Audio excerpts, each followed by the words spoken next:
Hello and welcome to this latest episode of Tell Me More with me, Tom Idle, here on 2 Degrees. Thank you for joining in. This time we're in Bristol in the southwest of England, and we're in the rather impressive and ultra-sustainable headquarters of Triodos Bank. And I'm delighted to be joined by James Vaccaro, the company's head of corporate and market development. Triodos is a bank. Lots have been said about banks, and banks have been described in lots of different ways, particularly in recent years. I think it was Lord Turner, chairman of the FSA, who described banks as socially useless. Triodos is different, though, isn't it? Do you want to just briefly describe what Triodos is and how it was established and its position in the market? Yeah, so I mean, Triodos had a very different starting point in that it was specifically the motivation of the founders to create a financial institution which was there to serve the real needs of society. So it was specifically set up for sustainability, if you like. And the original founders were people who were in the financial system in some way. They were bankers and economists, but they were talking together and really kind of engaging with some of the problems in Europe in the late 60s, where there was political upheaval, and recognizing that the institutions of state weren't really serving the needs of people. And we're saying, well, we can kind of protest about things, but what does that really do? What we need to do is actually, we need to kind of get some of the capital flowing to new things, to be able to follow the entrepreneurs who've got ideas, who can bring things into the world which are going to serve society better.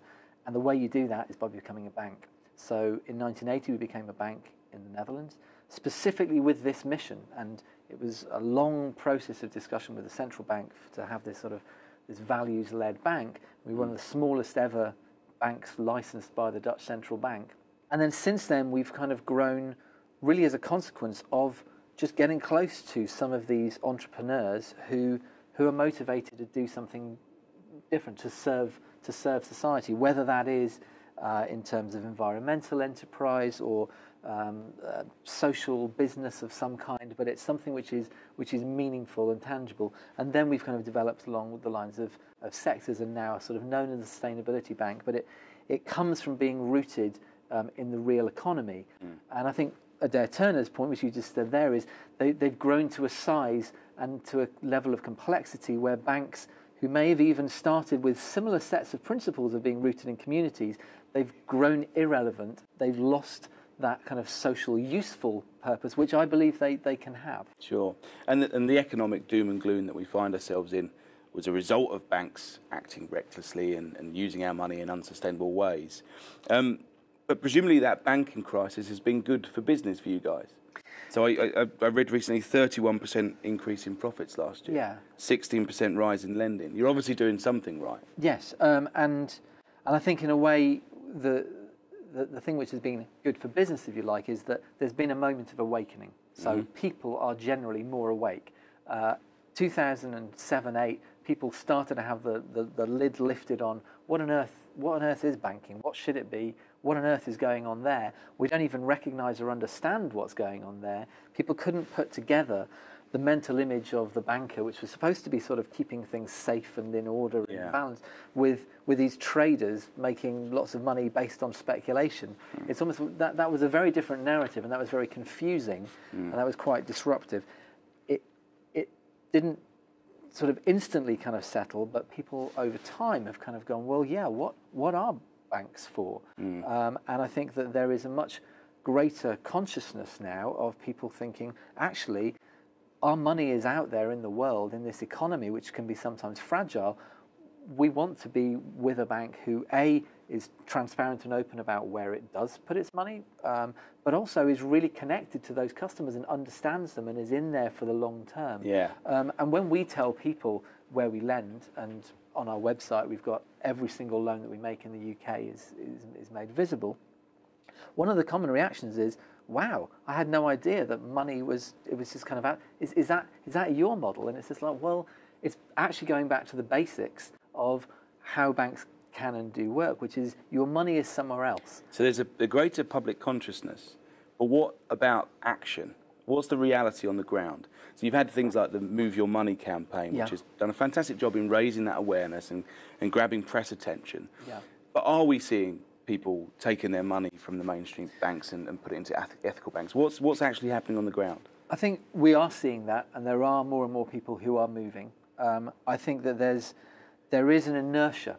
It is not easy to switch banks, No. and I think that there are lots of barriers within the way that the framework of banking regulation works. I mean, there's not many banks who've gone out of business, and there's not many banks who've come into the market. Sure, yeah. So from one point of view, it's not operating well as a market. But I think that the way in which people are now sort of looking at things, and I think Move Your Money has been a very good campaign, is that it makes the picture clear around what banks are for, and by being able to relate to just kind of getting down to the basics of real economy banking. So what we do is it's quite deep sustainability stuff. I mean, we're into renewable energy and organic food and farming and fair trade and social housing, and in a way that doesn't need to be the thing for every single bank. What's important is that banks are serving a specific community. Yeah. And that could be a local community. So there's a greater increase in credit unions, both here and overseas. There's local banks. There's other kind of institutions where they're doing something along different lines. I mean, for us, it doesn't come from an ethos or sort of moral positioning. We've got specific energy behind supporting specific entrepreneurs who are taking a position on how can you really kind of transform things for the benefit of the environment, or how can you create new social enterprises which are solid as businesses but are really being able to deliver either care or education or other services for people who really need it. That's what gives us energy and motivation to be in business, and that's something which actually that should be the choice for people. And it should be, well, what are people's own motivations? Is it about, supporting, people getting mortgages in their own community, or some of the more sort of environmental or other things which we're focused on? And that feels like a healthier position for banking to be. Sure. So we know it's difficult for Joe Public to move its money and change current accounts. What about the business community and where they put their money? Are we seeing a change there? So the business part comes in two parts, which is the lending side, and we've grown our lending. I think we've doubled our size in the last 4 years, and that's really a consequence of the fact that because we've been well capitalised and we're open for business, we're here to help those organisations grow. Yeah. We're fortunate that a lot of those sectors are growing well. I mean, renewable energy is one of the biggest growth sectors in the entire economy, and we think that those sectors are growing because there's very strong fundamentals. Yeah. They're no longer seen as alternatives. They are seen as the future, and hence they have got a resilience to them. If you take renewable energy, it's not based upon kind of relying upon fuels. It's just about being able to ensure that you've got the right political framework so that you can kind of deliver projects, and it saves a lot of money in the long term. Yeah. And I think that's a whole principle of us looking to finance the future rather than potentially borrowing from the future, which is a more short-term perspective.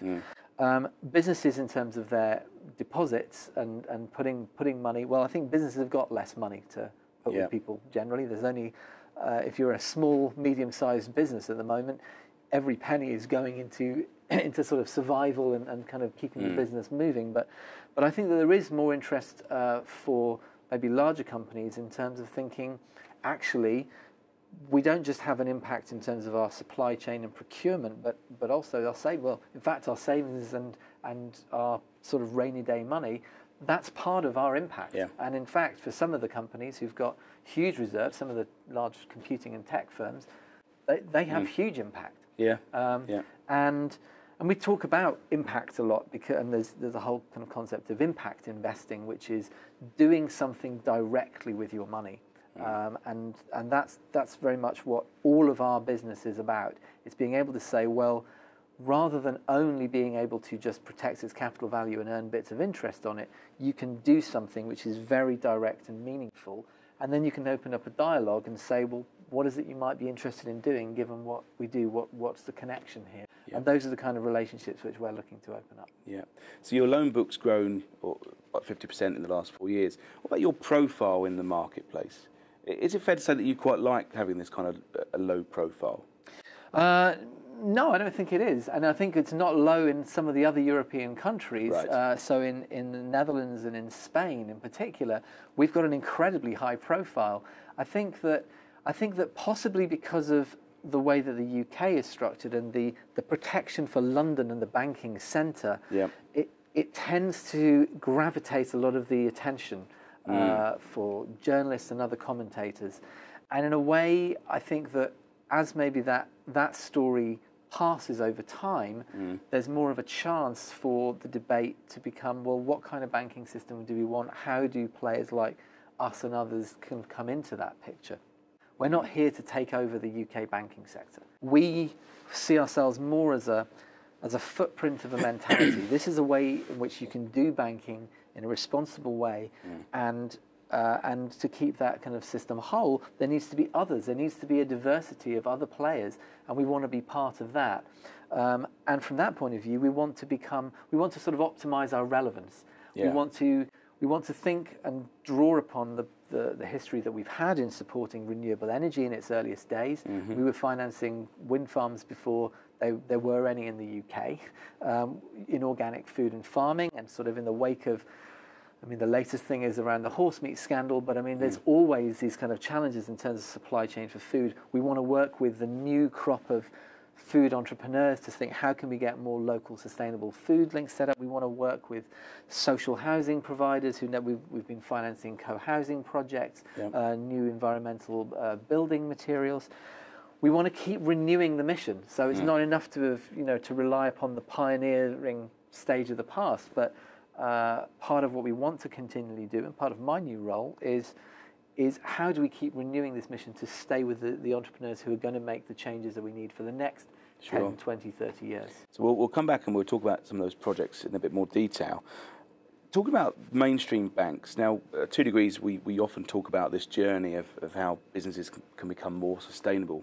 You guys started at the other end. You established yourself as a truly sustainable business from the offset. Do you see a scenario where mainstream banks follow your lead and get to where you are, or have they kind of set their stall out and they're never going to achieve that? No, I think there is a possibility of achieving that, but I think if you kind of unpack the anatomy of a bank, if you like, there's a lot of people in mainstream banks who are relationship bankers, and for them, and I've spoken to a lot of them, there's some good people who are almost equally as frustrated as what happened in the financial crisis as Joe Punter, who kind of just feels aggrieved at what happened. And it's almost the fact that it's their role within that larger organisation which became about not banking at all, in fact. It's the fact that the relationship banking part of what are known as banks has been undermined. And therefore it takes the management at the top to set the culture for how that can become more prominent, that you can get back to, this is what we're supposed to be about. And in a way, I think Jenkins at Barclays is kind of saying that. And it's not easy to change because if you look at what's the genesis of the financial crisis? Well, you could say the genesis is all about the loans in the Midwest, and they went bad and they were packaged up and they were sold. That's not really the genesis. The genesis was that those banks were always trying to squeeze up their capital to levels that a normal banking system, if managed well, could never really provide. So they turned to things which were riskier in order to be able to just be able to kind of to meet capital demands which were never really reasonable. And as a consequence, it undermined the fundamentals of, well, they weren't doing banking anymore. And so in a way, I think that there's a collective thing, and this is the dialogue which needs to be happening with the bank CEOs and society and other large institutional investors and the public, who ultimately sit behind institutional investors and say, well, what kind of banks do we really want? Do we really, really want? And what is it we're prepared to do in order to really set those objectives? And if we're serious about wanting a banking model which serves society, we can't also say, yeah, but can you just kind of push your return on equity to target to 15%? Sure. Because it doesn't really work. So those conversations we need, we're not seeing them yet, are we? I think we're beginning to see them, and I think that we're beginning to put things on the table, but there's barriers, and some of the conversations, you find that people are trapped within their system. Right. So the institutional investors and pension funds would say, yeah, well, that's all very well, but we're a bit worried about performance, and we just need to be able to make sure that we get through this quarter. And they don't want to have the conversation with ultimately the people who are invested in those funds around that conversation, because they don't have that. There's not that dialogue at the moment. Sure. People generally don't know what is in their pension fund. People aren't interacting at that level at this moment. So there's quite a few other steps before we can have that broader societal conversation, and that requires, it's not just financial literacy, but it's an awareness of the system, which everyone has to hold for us to have that public debate. But there are people who are having it. I think that regulators are now thinking about capital requirements for banks, and that will have an impact on returns that banks can have. And I think that slowly there are banks who are looking at access like Triodos Bank or others in the Global Alliance and thinking, well, this seems to have been more resilient. And right now, there's a sort of a premium on resilience. So there's a much more genuine interaction and engagement with us to say, how does what you do work? What is it? It's resilience and profitability.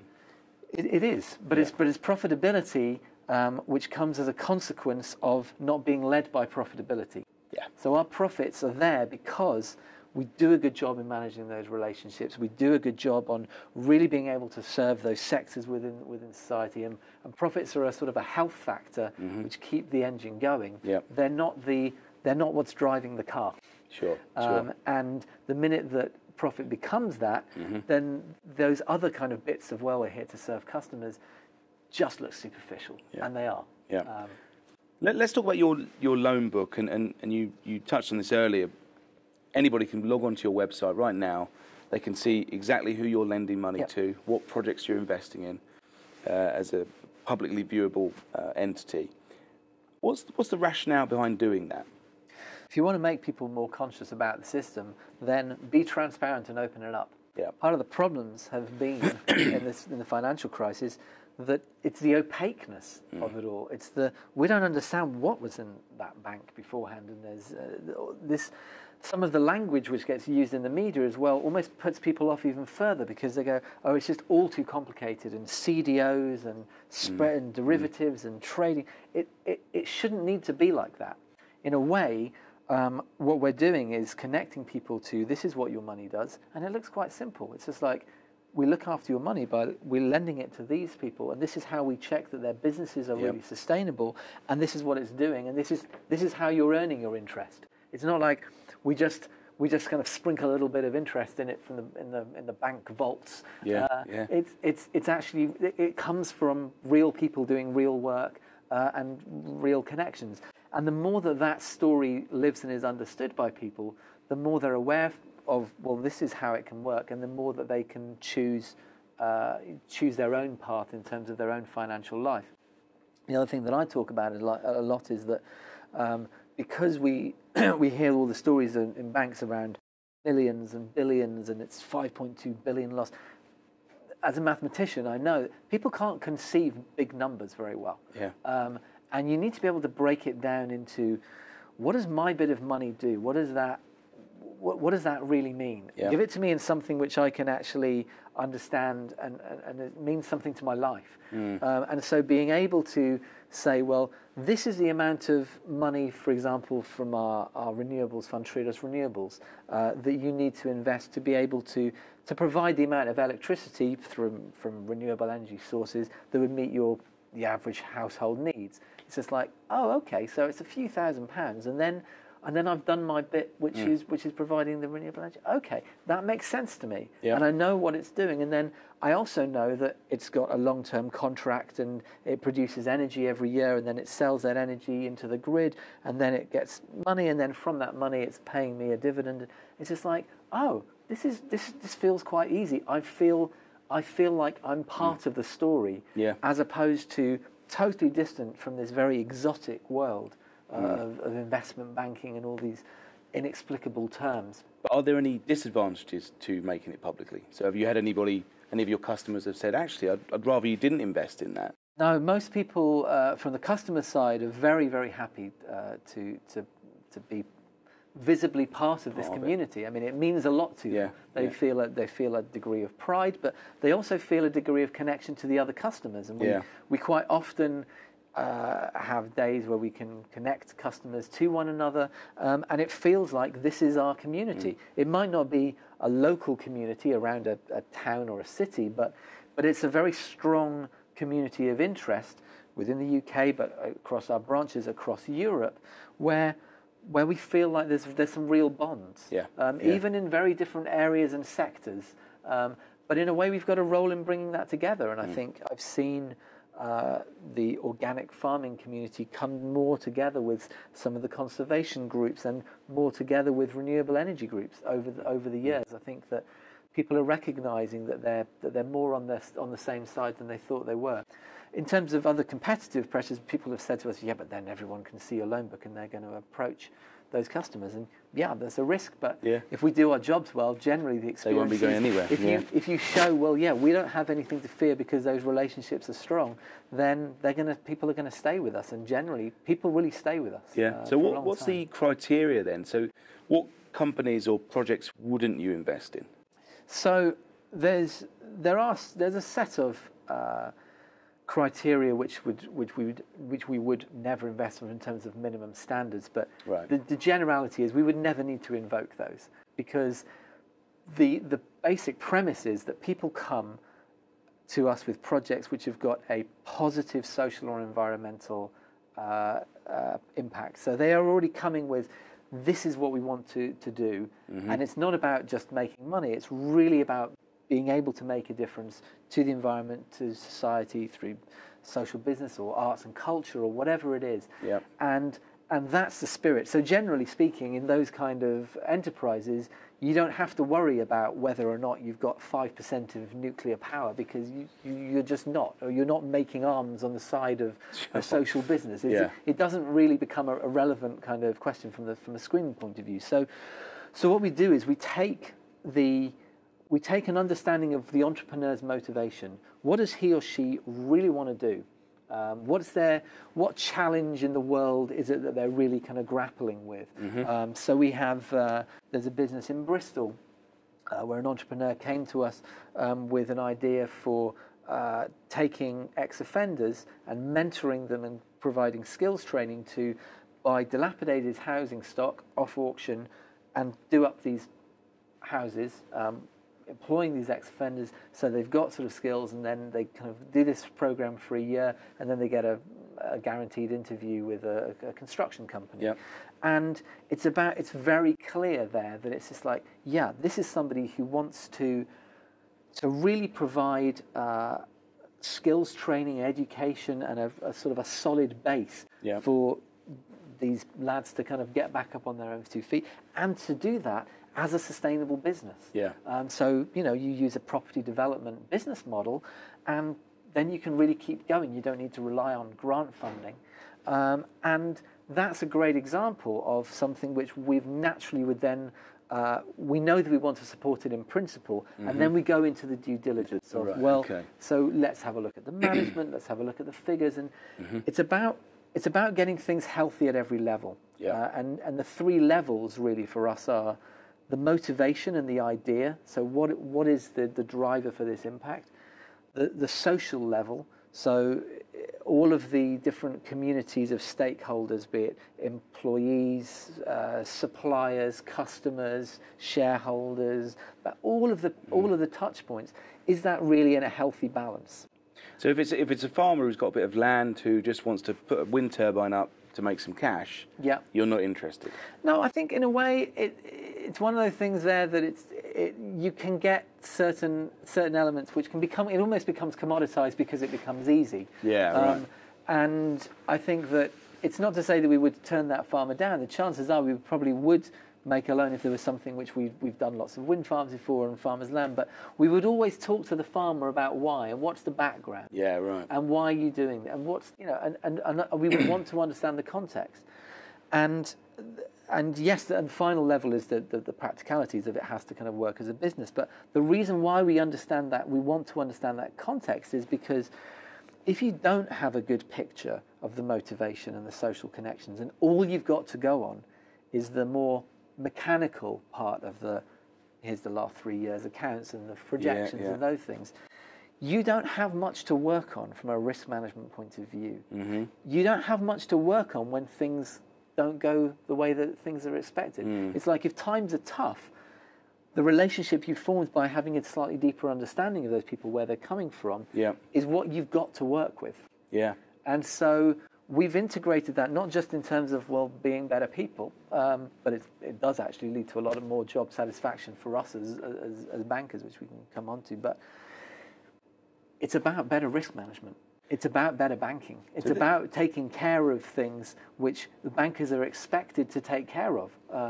You're entrusting, if you're as a customer entrusting me with my money, well, you're expecting me to really know those customers that we're entrusting with your money. Sure. So that's my responsibility, and in this overall relationship, that's my role here. So I'm letting you down if I don't go explore those elements. So these are decisions that are made with the head, but also with the heart to a certain extent. Yeah. Does that leave you at a greater risk of projects not quite getting to where they ought to get? No, I mean, in a way, you've got more levers. We talk about head, heart, and hands, right. And this kind of pulling all these things together. It needs to be healthy at every level, and at that practical level, the grounded level of the numbers, that's where we have to bring in more of the sometimes more cold mechanical bits to make sure that it's really grounded. So we work with the entrepreneur who maybe comes with a will and the passion to get things done, and this is what their life's mission is. And we have to just make sure that everything is properly balanced, and that they've got someone in the team who's really looking after the numbers, to make sure that things are healthy. So I think that it's in fact that all-round more holistic kind of way of framing things, which actually means that it's got a greater chance of going right.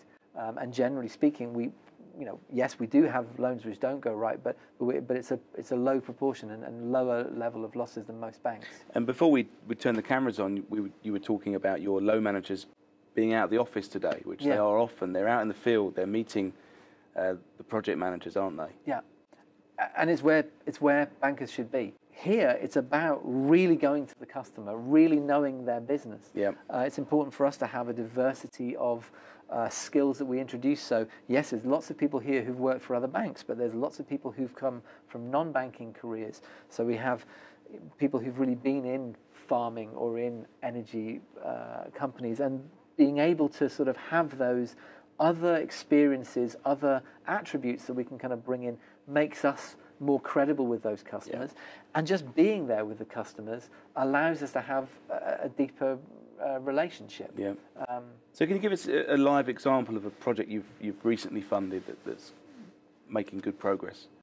Well, I think that there's several that we might choose. I mean, one of the projects which in the tour of the building later I'll show you is actually a confluence of two of our customers. Right. A co-housing project called Lilac Co-housing, which is a new form of building development where it's not just about the building itself, but it's around how people are living and creating a community together, and how they're being able to share in a very much more meaningful way, so that you actually kind of find that for things like energy, it's not just about the efficiency of the actual light bulbs and fittings, but it's about what's the effectiveness of how we're living together here, and how can you actually kind of share things and do things in a very different way. And they were built using a straw bale construction from another customer, Modcell, which is, in a way, straw bale, it doesn't sound high tech, but in terms of the environmental qualities that it have and its robustness as a building material, it's now being used to build schools, and it's being seen as sort of something which is the way to build zero carbon buildings of the future.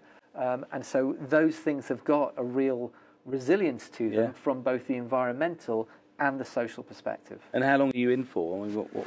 We're then lending over the long term. So so most of our lending is over the long term, between sort of 10 to 20 years. And so we often have customers where there's repeat lending. And we're sort of building upon a certain model. So for example, the ethical property company, which we were lending to back in sort of 99 when we did the first share issue for them, they now have 17 action centres around the country, and we're able to continually think about how we're growing and moving with those kind of clients. That particular one, ethical property, is now developed into Europe, and so through our European connections we've lent to them from our Belgian office for their 2 Belgian properties, and they're now in the Netherlands and France. And so we're able to we want to be able to work with those entrepreneurs in the long term, and we have to grow our own business to go alongside that, and that's our motivation for growth.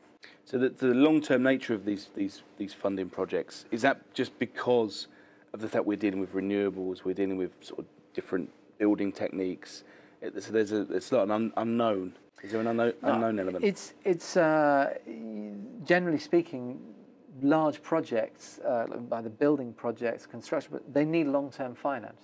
And at the moment, because of where the capital constraints have been in large banks are scared to lend anything long-term because we've been well capitalized. So, I mean, our capital ratios are very healthy. It allows us to be able to just do the facilities that the customers really need, which is the long-term facilities. And it's about sculpting things to the appropriate levels. So it's not that we're not, at no point would we be giving soft terms. We have to make sure that we are rigorous and kind of conform. But it's like, if they need a 20-year mortgage, then and it's all sort of robustly stacking up to be able to do that, then that's what we should do. We don't want for some other reason to do with our capital structure or our corporate thing to prevent us being the bankers which we need to be for that client. Sure. And so your aim is to have this kind of high loan to asset ratio, which I think is about sort of 75%, compared to mainstream banks, which is about 40%. Would that be right? Why is that so important? I mean, that's just fundamental to what a bank should be about. I mean, the fact that there are some banks who the majority of what they're doing of the assets that they own are not in lending is a real concern. I mean, what are they doing with it? And in a way, that's just what a bank should look like. It doesn't need to even kind of push the extra mile for sustainability. It should be making loans. It should be taking deposits and making loans. If it's not, you shouldn't be calling it a bank. And I think that's just a general health factor. What you also find is that so this was a report from the Global Alliance banks, where we compared the sustainability banks around the world with the system banks, the too big to fail global banks. And what you also found was that the return on assets was a lot higher from the sustainable banks than it was from the large banks, who earned a lot of their money from fees and trading income. And the return on equity actually over the years since the crisis has been comparable, probably a little bit better from the sustainable banks. Maybe if you went back in time, it goes the other way. But actually, the main thing in terms of the profitability aspects is that the sustainability banks have, by and large, been more stable. And I think that's being looked at more now by the regulators, that the degree of cost which has now been associated with the volatility of these large banks has been too much, and we're now seeing that being paid by societies, and society can't afford it, in fact. So there's now much more interest in, well, why are these business models? What is it that they're doing which is making them more stable. And the fact that the profitability and the return on equity has been more stable, which ours has been. We've been profitable for the last 20 years at a similar kind of level. That's just an output, that's a consequence of the stability and the robustness of our banking model and the long-term relationships with customers who we know well in sectors which we're very, very connected to, and we know everything about. We're specialists in the organic sector, in the renewables sector, in these specific sort of sustainability areas. What does a typical Triodos customer look like?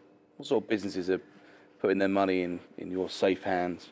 I think that from the point of view of customers putting their money with us, it really is anybody. And there's lots of individuals who are opening an ISA with us. They can do it online. It's becoming easy. I think that we're having a slightly more younger audience now than we had. I think that typically it was sort of older people who kind of reached a point in life where, just kind of getting money wasn't the main thing, and they were kind of being more led by values. But I think that it is attracting more young families in particular. So we have a junior ISA for children, and I think when people go through life changes like that, I think people, especially with the confluence of hearing what they hear on the news and seeing what they read in the papers, that they're kind of thinking, actually, this is a time when I could make that change.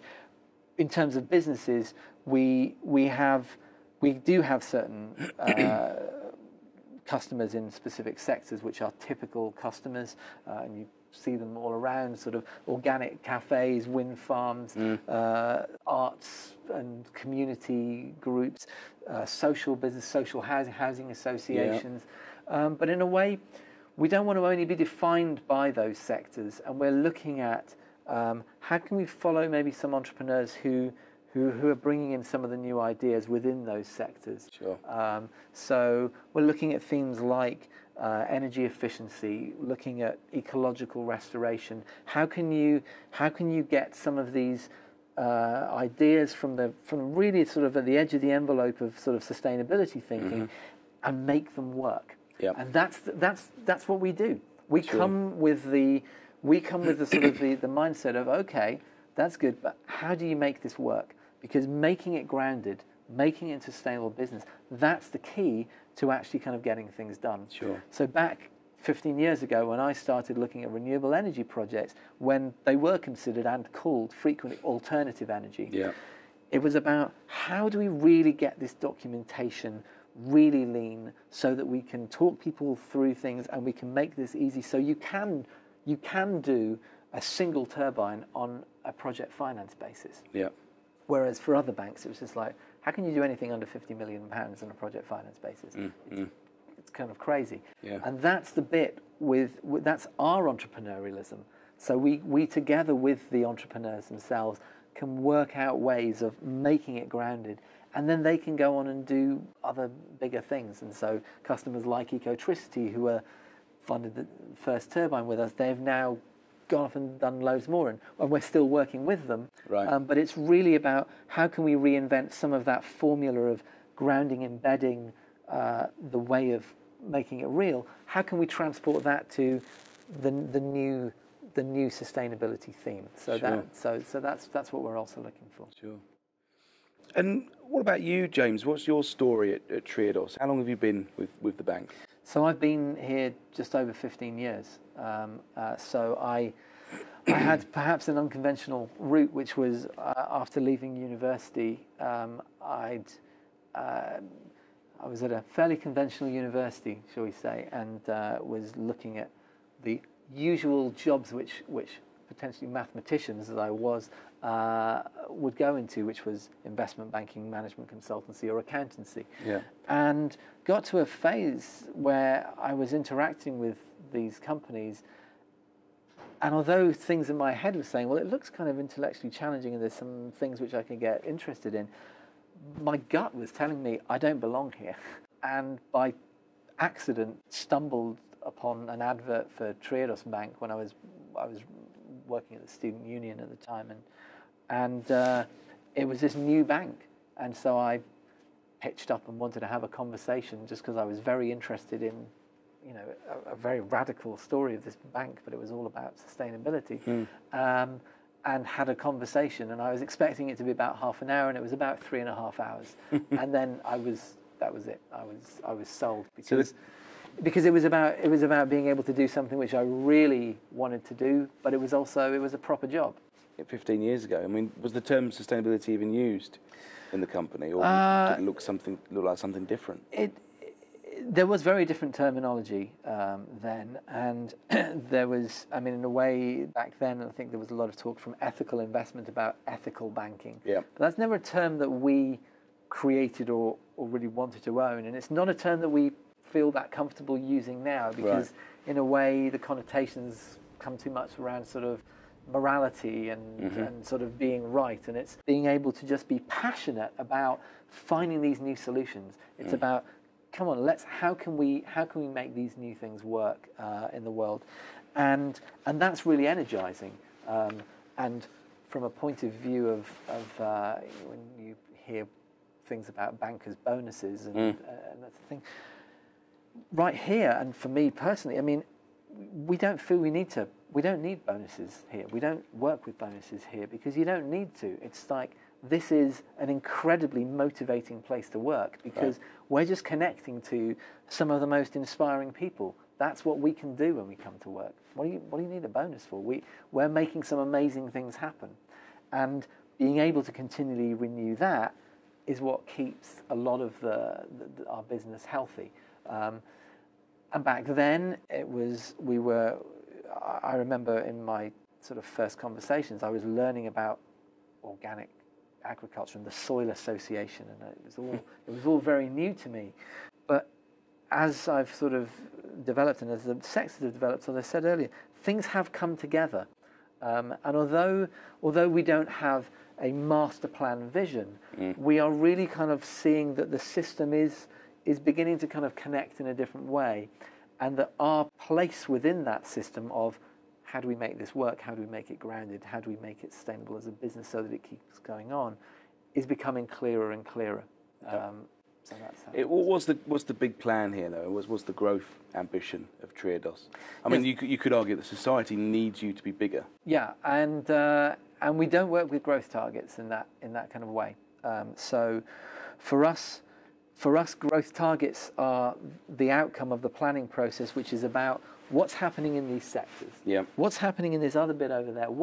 How do we become as relevant as we can be within the sectors which are developed, which are maturing, which we have to still grow with and keep up with that growth. And in renewable energy, it's been very rapid. Yeah. And where are the new areas which we need to look at developing, and then growth comes out of that.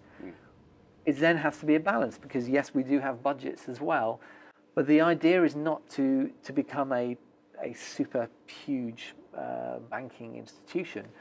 We want to keep growing because there's a lot more work to do. And for as long as we keep ourselves regenerated at that kind of renewal edge, then we'll want to keep growing. Yeah. But that's where the motivation comes from. And it sounds maybe like it's a bit of an engineered point, but it really isn't. Sure. And I think the minute that you start to just take the growth target or the profit target as the real motivator, everything else just looks superficial and it goes out the window. And I think that's part of the reason why other banks have diluted and have seemed to be diluted. Yep. And it's hard to get it back. That's what I think that's what we're seeing. And the bank CEOs now say, well, we're going to change the culture. It's going to be hard to change some of those cultural norms across the organisation of people who've lived without that sort of framework for a long time. Sure. Well, James, it's a fascinating story, the Triodos story. Part of the story is this place, your headquarters here in Bristol. You've not been here long. How's it been since you've moved in? It's great. It's exactly the place which we feel like we should be in. I mean, the choice to come to Bristol, I mean, having our UK office in Bristol was a very conscious choice, because Bristol, the southwest, is not only quite good to be able to connect to the rest of the UK. We felt London's quite insular to just London, but it has got a lot of sustainable businesses here. There's the renewable energy consultants, the Soil Association are here. There's lots of organic farms in the southwest. There's lots of things happening in social business. So it's a very deliberate choice to be here, and it's great to be close to the centre of Bristol, where there's now a lot of forward thinking in with the new mayor of Bristol, and there's a lot of energy around sustainability. We came very close to becoming Europe's green capital in Bristol, and having this place, which is, in a way, it's a demonstration of how you can do storytelling through a place. Every single bit of this building has been really thought through. And this is your opportunity to really sort of, walk the talk, as it were, and bring your customers in here and show off what you're all about. Yeah, and we just enjoy doing that, and it's a beautiful place to be in. I think that when not just kind of guests, but the people who work here are in this space, it reminds you on a very daily basis of what this is all about. Sure. And being able to just kind of connect people down through literally the seats that they sit on, the desks they work on, is really important. And it just becomes more sensory and more real. So and we'll have a chance to have a look around. Sure. Yeah, great. So everything we look at in this building has been procured from ethical, sustainable sources. Everything that we see and can touch has got its own story. You're in the bowl of Bristol here, and we're pointing out, it feels a bit like being at the helm of a ship, and that's also quite a nice design aspect for us, because it's like, well, we're moving forward, and we want it to be transparent. Well, this building is mostly glass, and so we want to be able to, for people to kind of see, to be aware, and to interact. And of course, next door, James, thank you. It's been a fascinating experience, and thank you for inviting us into your wonderful building and sharing your story with us. Very welcome. For those of you tuning in, if you have any questions for James or the team here at Triodos, then do use the comment box at the bottom of this video. Send your questions in to us, and we'll make sure James and the team get back to you with some answers. Till next time, see you soon.